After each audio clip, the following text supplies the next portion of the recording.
Bonjour à tous. Le mois de septembre semble prolonger le mois d'août sur le marché des taux. Nos partenaires bancaires n'observent pas de tendance de fond générale à la hausse ou à la baisse.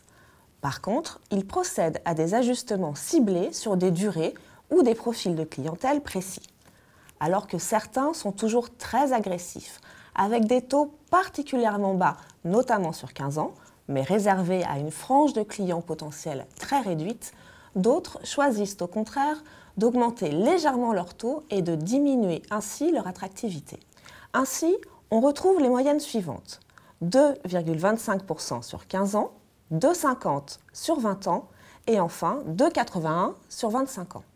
Mais attention, ces ajustements de court terme ne doivent pas nous faire perdre de vue le niveau toujours très bas du marché et surtout ne doivent pas décourager un emprunteur qui n'aurait pas encore profité de l'opportunité de renégocier son crédit.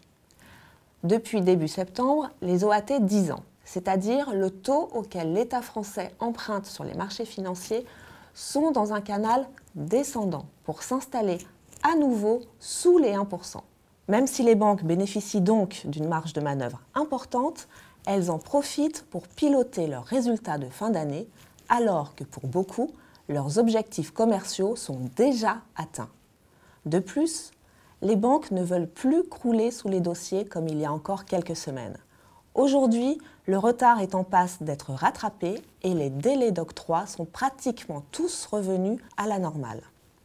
L'arrivée d'un futur PTZ+, étendu et simplifié, conformément aux annonces de François Hollande, sera une occasion supplémentaire pour les banques de refondre leur politique commerciale, mais pour 2016.